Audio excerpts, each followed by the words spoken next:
চালাক হইলে কিন্তু আপনার দিন শেষ। মিমরে বুঝাইতে হইব। সুপ্রিয় ভিউয়ার্স, আসসালামু আলাইকুম। আশা করি আপনারা সকলে অনেক বেশি ভালো আছেন।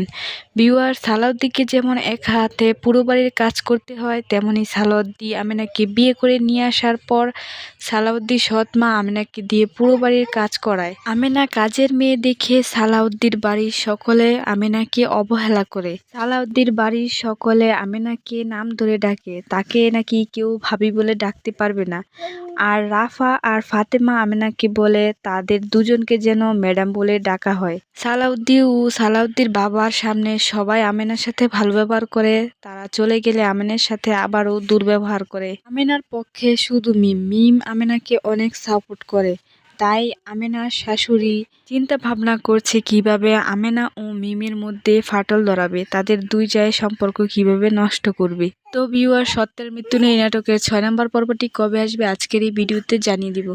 ভিউয়ার্স, আপনারা যদি আমাদের চ্যানেলে নতুন সদস্য হয়ে থাকেন তাহলে অবশ্যই চ্যানেলটিকে সাবস্ক্রাইব করবেন, কারণ আমরা প্রতিনিয়ত এই সকল ভিডিওর আপডেট দিয়ে থাকি। ভিউয়ার্স, এই নাটকে দেখা যায় আমেনা ও সালাউদ্দিকে বাড়ির সকলে অবহেলা করে, তাদেরকে কেউ সম্মান করে না। সালাউদ্দির সাথে সবাই খারাপ ব্যবহার করলেও সালাউদ্দি মাথা নত করে মেনে নেয় সবকিছু, সে কখনোই প্রতিবাদ করে না তাদের সাথে। তো ভিউয়ার, সালাউদ্দি আর আমেনা কি বাড়ির সকলের অবহেলা মেনে নিতে পারবে, নাকি তারা প্রতিবাদ করবে, তা দেখতে হলে অবশ্যই সত্যের মৃত্যু নেই এ নাটকের 6 নম্বর পর্বটি দেখতে হবে।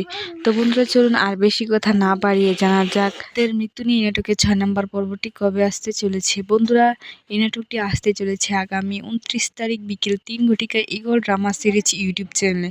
আশা করি সকলে বুঝতে পেরেছেন, সেই সাথে পরবর্তী ভিডিও দেখার আমন্ত্রণ জানিয়ে আজকের মতো বিদায় নিচ্ছি। আল্লাহ হাফেজ।